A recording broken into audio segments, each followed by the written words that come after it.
Well, I wouldn't be good. It wouldn't be good enough if I didn't do a good video. I am one hell of a video. But yeah, like Butler. So yeah, this that exists. I like it. It has this sort of like, you have these sort of like, and I am saying this in this sort of way. It is a little bit different. I do think this is a bit interesting than the other one, because they do play it as a bit of like, this doesn't seem right, and there's a lot more rules, and there's not one being like, here's the evil one, but it has that feel of each one of the houses being like Hogwarts houses. But I think this one does it a bit better, because it's not like, here's the good one, here's the bad one. You have like, here's the smart one, here's the like autistic one, and like each one of them has their own thing. And then weirdly enough, you have, here are the outcasts. So that's better than like Harry Potter, where it's like, here are the villains. These people will try and take over the world. Don't worry about them. They'll do their own thing. But besides trying to just Harry Potter, I do like this, because I like the mystery and slowly trying to get more answers to try and figure out what's going on. I think it's really good. Sorry, I actually forgot. No, I said that. Never mind. It's really good and really interesting. And it's like, okay, then what's truly going on? What is actually happening? And trying to figure and put together all these pieces to slowly build onto what actually happened. Which, again, there's 3 points of the series I actually want to talk about. Actually, no, technically 2 points. One is the major reveal near the end, and one is the moment earlier.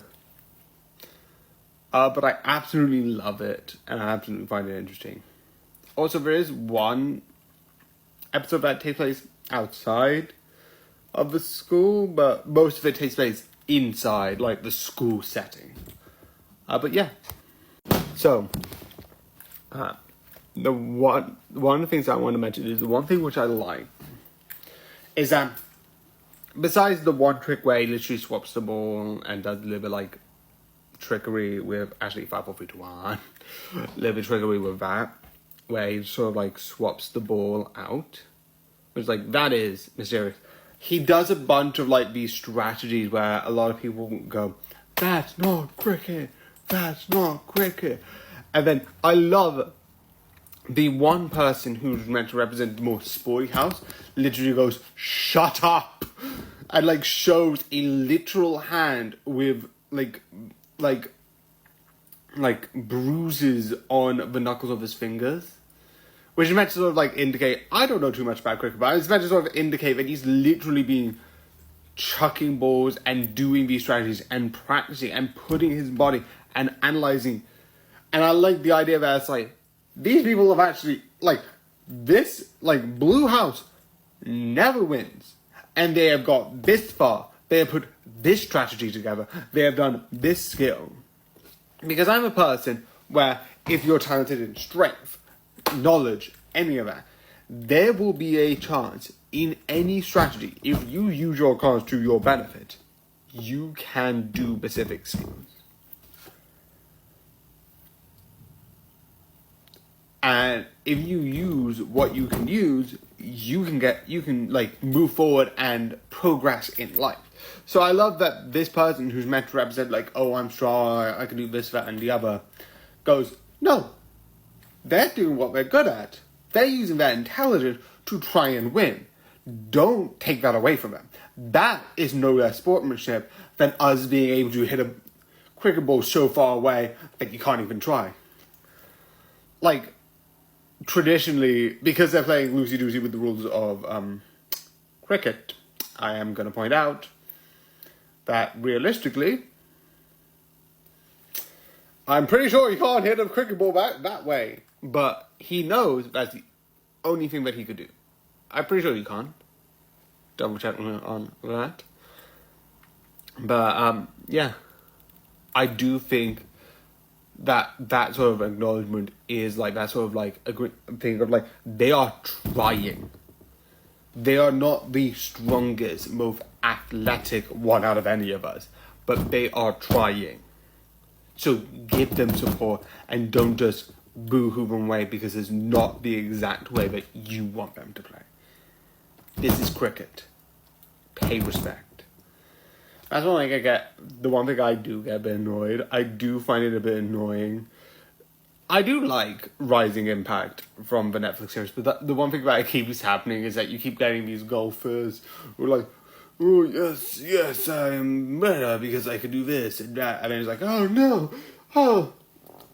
Even though I'm pretty sure at least one of them would have heard the thing of, like, respecting your opponent. The other people are like, yes, this person can't beat me because I am better at golf. I'm like, some of them I get because you have the reason to.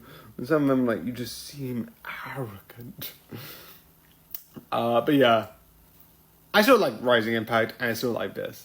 The other one I want to say, and it looks like I'm like 4 minutes nearly out of time, but the other thing that I want to say is when they reveal what's actually happening, it's like, oh, I'm here from the investigation. It hits off so well because, like, what's going on?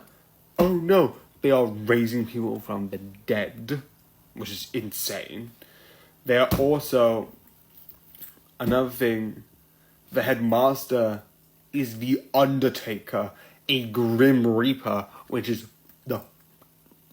because, like, when you see the Undertaker, besides him being a Grim Reaper, I thought they were going to do nothing else with him. Because they've done a lot with, like, smaller roles and smaller things, and they became their own thing for one period of time. But I thought he was just going to be, like, that person who'd, like, maybe give some tips or hints. But, yeah, he did something really big in this season. It was like, he wasn't in this season. I was like, okay, maybe he won't. Maybe he's like, but never mind. And I like the idea that that the other people realize one of the underperson who was manipulating and controlling this person, a person who's being manipulative, was like, oh no, we can't let him get away with this. Like, he will ruin this school's reputation. And then just killed. It makes sense, but it is so up in dark enough in a way, the best way. And realizing that what they did, in a way, was the best, because he was going to abuse and, like, manipulate the next years so badly that you can make an argument that was what was needed. It probably wasn't the best way to deal with it, but what else are you meant to do? You forget that these people are teenagers. And I don't mean that in a bad way. I mean you're dealing with someone who's being manipulative, and sometimes emotion can get the best of you. And that's me as a sort of young adult saying that. When I was a teenager, dealing with someone who's being this manipulative to his undergrades, I would not know what to do. Because I knew it would ruin the reputation of the school. I would not know. It's so good in that way. So I don't run out of time. I'm just going to say, yeah. That is why. So yeah, I absolutely love the series. This video is nearly about 10 minutes long. So I think that will tell you how much I love this series. It's really good. The plot is sort of announced and built up alongside having a bit of, like, to get to the next stage, the cricket event, which I absolutely think is really genius. Like it's a sort of, like, putting a sort of, like, placeholder, like, you just need to do something for a second without being, like, sidestepping the entire story. It's really good, really creative, and I think it's and the whole Black Butler series I absolutely love and would absolutely 100% recommend for you to watch. So yeah, with all that being said, with all of this wrapping up to a close for the final time, I hope you enjoyed this video. I hope you like, comment, share. Again, 10 minutes, just want to fill this up because why not? I hope you enjoyed, and good night.